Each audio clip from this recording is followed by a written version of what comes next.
My aim in this short series was to lay down something that serves as a basic reference point. In this episode, I want to put down the basics of how whiskey is actually made. But this is not simple because there are different types of whiskies that are made in different ways. American whiskies can be made differently according to the type or area. Irish pot still whiskey is a bit different to Scotch, and grain whiskey is made differently from malt whiskey. But we have to start somewhere, and whilst there are differences, the basic principles are the same. So with this in mind, let's start with the traditional method of making malted Scotch whiskey. First, get a large area of land, cover it with moss, and over a few thousand years allow this to naturally grow, die, rot and grow again so that deep layers of natural compost can compact down into a rich peaty soil. Then dig it up, stack it and dry it out.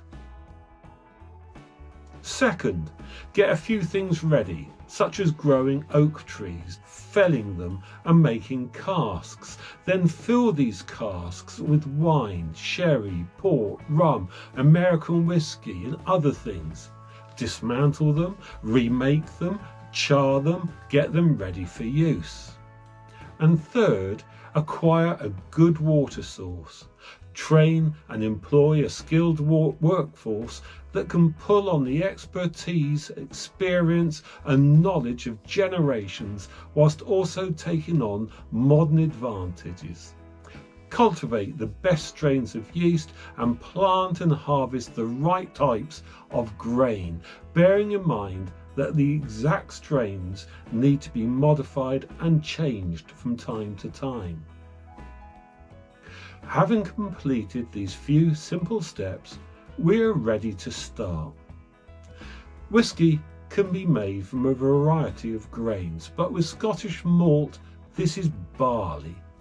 This is normally a 2-row form due to its high starch levels, or in rare cases a 6-row form.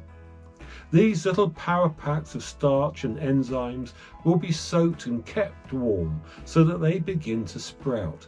As they do, so they begin to convert that starch into sugars and the grain becomes malt. Traditionally, this would be done over a malting floor and turned regularly with a wooden shovel.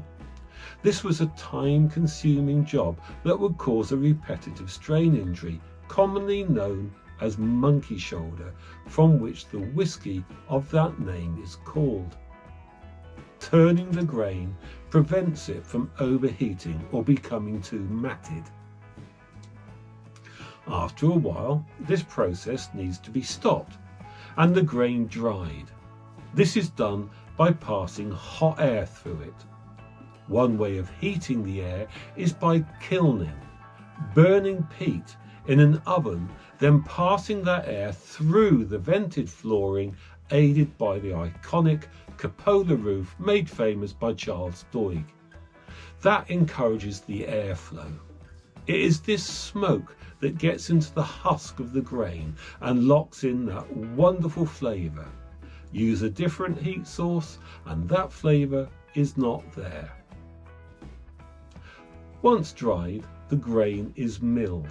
This can be done in a Porteous mill, famous for lasting generations without the need of repair. The result is a rough flour that is then steeped and mixed with hot water into a liquid form. Having done this, the liquid is moved to a container where yeast is added and fermentation begins. Carefully monitored and smelling fantastic, after a few days, this becomes a living, high-strength beer or pot ale. People have drunk it at this stage, and people have regretted doing so as well. This is the point where we move from brewing to distilling. The pot ale is moved into a closed system that first enters a copper still. Being copper is important because, as well as being good for working into shape, conducting heat and lasting a long time, the copper has an effect on its contents. As the liquid moves against the copper, it is scrubbed and cleaned on a microscopic level. This still is the wash still, and can be identified by its larger size and the presence of windows. The liquid entering here is rich and complex and is prone to foaming. It needs checking on and adjusting to prevent it bubbling up and ruining everything. Because alcohol evaporates at a lower temperature than water, it can be separated by heat. The hot still causes the vapours to rise, climbing up the copper and eventually over the swan neck and down the line arm. From here it enters the condenser, where it is cooled and returns to its liquid form. However, not all of this is good. The first part is too toxic for consumption. The last lot is too heavy and not wanted. Only the middle section, the heart, is used. This is detected by passing the now spirit through the spirit safe, where it can be tested and either sent to the next stage or returned for a second run through the wash still. Having found the good stuff, it is then passed through this closed system to the next still. This is the spirit still, smaller and windowless. The liquid here is simpler, purer, and not likely to foam. This is the final stage of distillation, although it may be repeated. This is where the final cut is made. At this point we have a very clear, colourless spirit that could become a number of things depending on what happens next. Some could filter it, dilute it and call it vodka. Some could use it to make fuel. But we're going to do something better. We are going to make whiskey. From here we pass it into a collecting vat and there into those casks that we made earlier. Once in these casks, we age them for at least 3 years. This is where it becomes whiskey.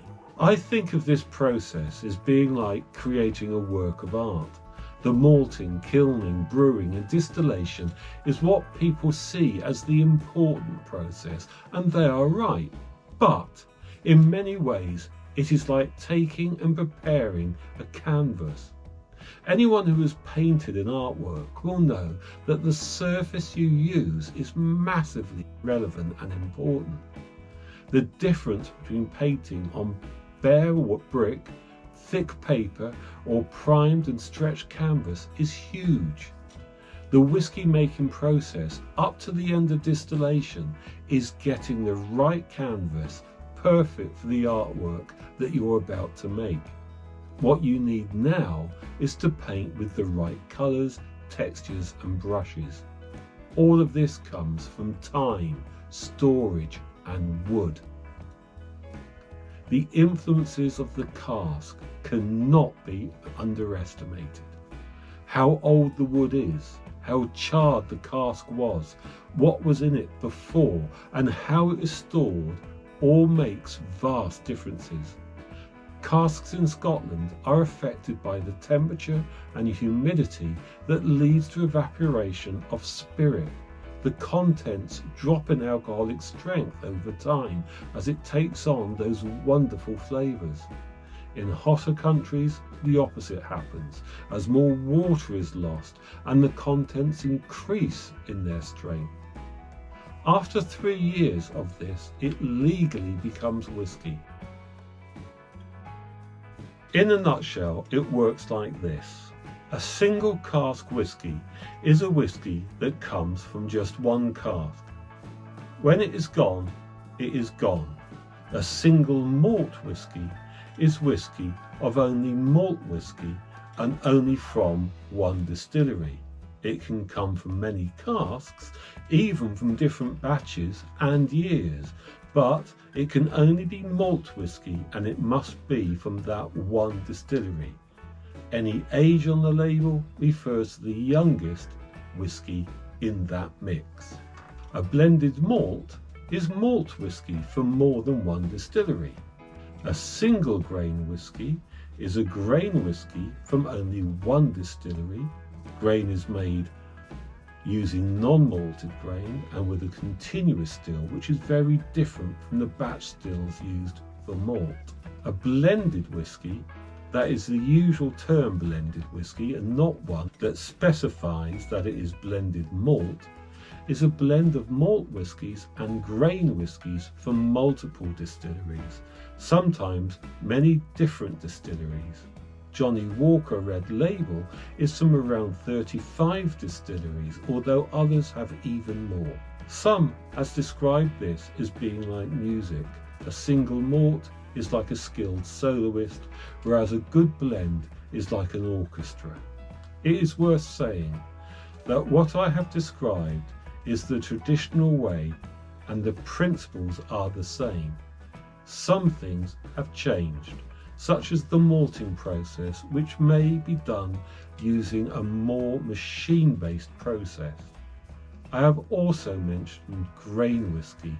Here are the prime differences. The first is that the grain is not malted, although some malted grain may be added to help start the fermentation process. The second and main difference is the type of still that is used. Grain whisky is distilled in a continuous still. In simplistic terms, this is a long copper tube containing various plates and input and output points. The liquid enters from the top and is met by heat that comes from steam entering at the bottom. The rising vapours then condenses and escapes as it rises back up, and this produces the spirit.